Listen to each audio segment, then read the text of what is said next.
की साजिश के तहत संस्कृत को धीरे धीरे लुप्त कर दिया गया ताकि एक जो ऐतिहासिक ग्रंथ हैं आप उनके ज्ञान को ना समझ पाएँ। फिर भी हमारे ज्ञानियों का इतना योगदान रहा कि उन्होंने हिंदी में इसको ट्रांसलेट करके हमारे लिए उपयोगी तो बना दिया। लेकिन जब इंग्लिश की भाषा में उनसे जुड़े हुए शब्द का अर्थ ही नहीं है तो आप किस प्रकार उसके ट्रांसलेट करोगे। यदि हिंदी भाषा में बात करें तो हिंदी तो हमारे यहाँ की भाषा थी, या आप हमारे यहाँ की कोई भी लोकल भाषा उठाएंगे तो उसमें आपको संस्कृत से संबंधित जो ज्ञान होगा उसका ट्रांसलेशन आपको अवेलेबल हो जाएगा। लेकिन आप अंग्रेजी की यदि बात करते हैं तो वहाँ आप किसी भी ज्ञान का ट्रांसलेशन, सनातन के ज्ञान का तो खासकर आप कर ही नहीं सकते। उसका कारण यही है कि उनको कभी भी आध्यात्म से कभी मतलब नहीं रहा।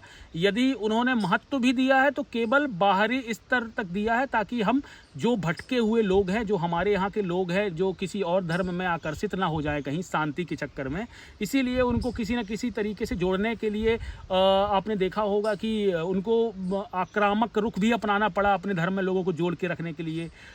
कई लोगों ने बहुत कड़ी बंदिशें भी बनाई कि यदि आप हमारे धर्म को छोड़ के जाओगे तो आपके साथ ये करेंगे वो करेंगे। तो ये एक तरह का भय बनाने का प्रयत्न किया गया। उनको भी पता था कि धर्म में लोग जुड़ेंगे तभी जब सच होगा, और जब किसी मनुष्य के दुख धर्म से मिटते हैं, उसके साथ चलने से उसका जीवन आनंददायक होता है, तभी वह अपने धर्म का सम्मान कर पाता है।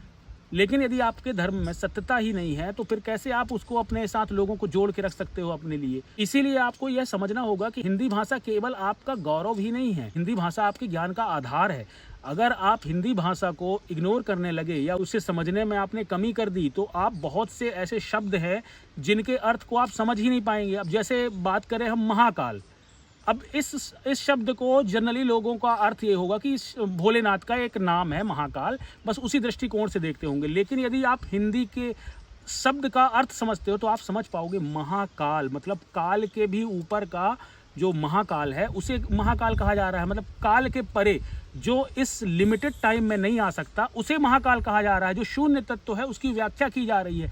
तो ये छोटे छोटे शब्द हैं जरूर, लेकिन इनके मीनिंग बहुत बड़े हैं। जो काल का भी काल है, जिसके अंदर सारे काल आते हैं, उसी को हम महाकाल कहते हैं। और ये टाइम बियॉन्ड है, मतलब बियॉन्ड द टाइम है।